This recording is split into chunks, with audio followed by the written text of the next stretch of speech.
I'm Susan Demas, the executive editor here at Lincoln Square, and joining me, as always, on Tuesday mornings is Edwin Eisendrath.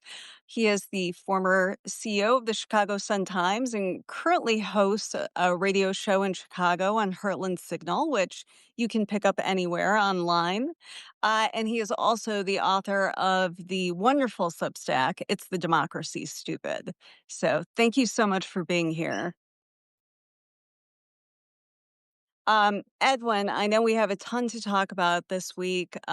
We have a column published by you currently on Lincoln Square. If you haven't checked it out, it's Trump is threatening the very things that saved democracy in the 1940s.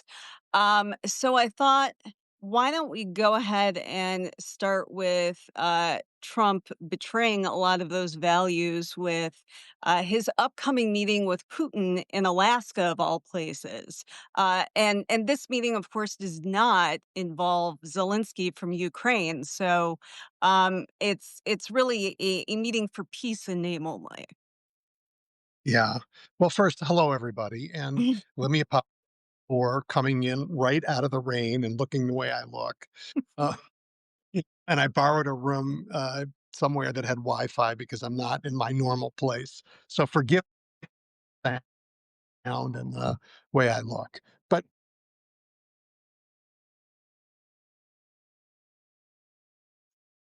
where? I mean, I guess we could start with Putin. Let's start with those values that he is betraying, right? Because the things that make democracy strong, the things that help us society.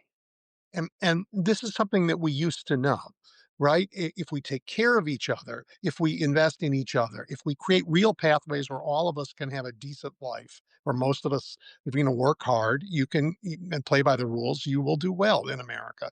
A lot of people don't think that our government is doing that for us anymore, and they tune out. And when you tune out, you end up with an autocrat. And that's what guys like Donald Trump know, which is why they are making us a less healthy, less safe, less prosperous country because they think people will go, well, nobody cares, so why bother getting involved? Right? So they're undermining our health. I mean, what RFK is doing is unconscionable, but also the cost of insurance is going way up and hospitals are going to close.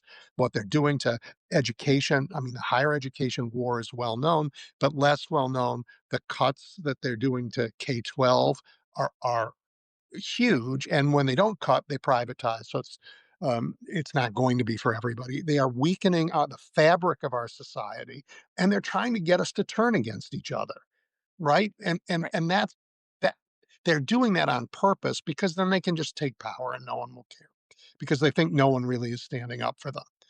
And it's on us to stand up for everybody, to do what we can to lift everyone, right? And not leave people behind in any community in America. And we do that, we will be safer. We will be Right. more resilient, right? Um, and so Trump is doing his policing thing in DC. Actually, Susan, can we talk about that before we talk about Putin? Sure. Um, I welcome Mayor Trump. If he wants to be a mayor, God bless him, because mayors have to deal with facts on the ground. You Right. cannot lie your way through being a mayor. Can't Right. do it. People And know. and we should say you are a former Chicago alderman, so you Yeah. are intimately aware of how local government works. And I love local government because you know what? You are really accountable to people. So Donald Trump wants to be really accountable to people for a change. Great, Mayor Trump. Let's have that. You know what? If the police force reports to you, guess what, Donald? They still have to follow the Constitution. You order them to go in and break a bunch of heads, the Supreme Court may protect you. Those officers will all get fired. They'll all be arrested. They'll all be out of work. We don't say our police are unaccountable anywhere in America. We have a Constitution. You don't get to tear it up. You want to be a mayor? It's a tough job. It Good for is. you. Good for you. Have at it.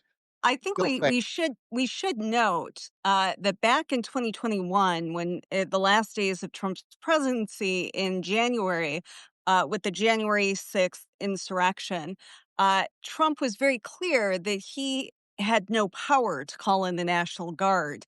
And so a bunch of thugs who were pro Trump ran amok, killed police officers, desecrated our Capitol. Now, all of a sudden, because Trump wants a distraction from his plummeting poll numbers, from the Epstein scandal that he is still losing, he has decided, fine, I want the press to be focused on this. They all will be because they're in DC. So they're going to report on my big move to take over the police, take over the Capitol. And suddenly he has full power to dispatch the National Guard. So, I think that we should make note of that. We all knew that it was bullshit at the time, but he's just made that very clear. You are so right. I mean, it's his priorities, right? He wanted January 6th insurrection. He wanted it to happen, right? He couldn't figure out how to send the National Guard to help the insurrectionists. So he kept them out so they couldn't help anybody else. Now he's sending them in for show. They can't do anything, right? But if he cared about crime, well, first, if he cared about getting the drug dealer, the what did he call them? The crazed drug addicts off the Right. street. If he cared about that, he would never have invited Elon Musk to Washington. Crazed drug addict number one, right? And also, it's been forgotten that Trump was convicted of 34 felonies. He is a criminal himself. But I think, again, if he cares about our safety, the cuts that he has made to cities are defunding police forces all over the country, Right. right? So if he cared Also, about, police forces are also complaining that now ICE is raiding their police force for recruits. And so they're short on people there too. yep, And that's only going to be a bigger problem as, we're now funding ICE to the tune of $175 billion.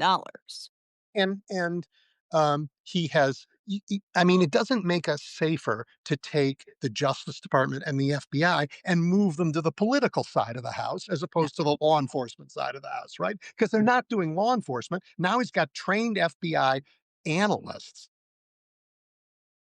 for his all day long. I see at night strolling on these lovely neighborhoods going, gee, what am I doing out here? And then when they get back to work, I don't know, they're not focused on cybercrime. That we learned, I think last week, that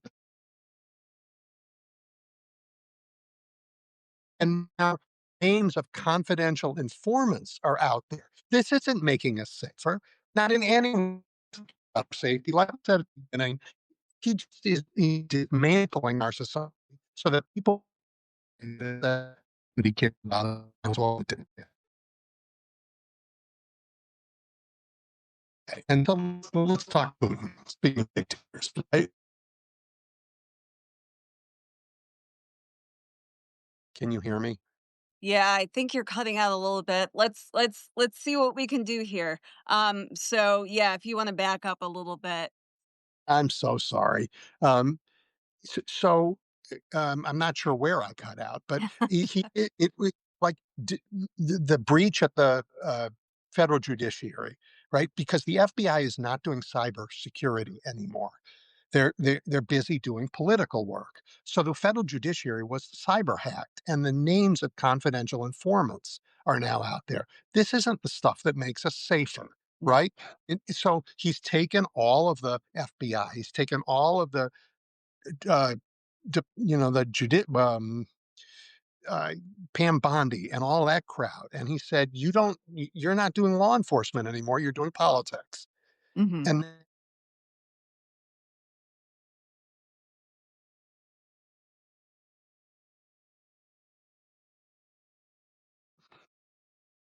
I don't know why I'm cutting out here. Yeah. Let's give it a couple more minutes because I really love these chats, but I understand that, sometimes things can't be helped. Um, Hopefully Edwin can come back. Hi there. Hi. So, Hi. again, I'm using a small public library Yeah. and their Wi-Fi to try and make this work. Well, Anyway, let's go to Alaska. let's move on to Alaska because if there's someone who enjoys the division that's being sowed by Trump in America and how all of our institutions are being dismantled, it's Vladimir Putin. This is something that he has dreamt of for decades.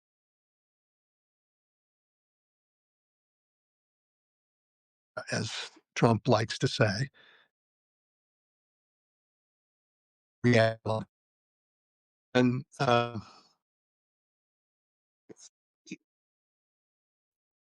working better. Susan, is this working better? No, unfortunately, it's not. So I Ever think so sorry. no, that's okay. I understand. I have been up north, and I know that sometimes internet can be dicey. But I hope that, next week we're able to continue our chat. And I'll just say, if you haven't read Edwin's piece, you definitely should. It really draws a great parallel with the point in history that we were at in the 1940s to where we are today. And it's really worth your time. I'm going to write up a little something and, draw you to it. And, if we can speak with Edwin again a little bit later on this week, that would be great because we have so much to talk about. Um, but thank you for everyone for tuning in today. Edwin, I hope that you are able to stay out of the rain and maybe we can continue this at a later date. Thank you, Susan. And again, I apologize. I thought it would work. Stuff No, happens. no worries. Thank you so What much, happens abroad everyone. for everybody? Yeah, no, not here. Thanks. Thank you.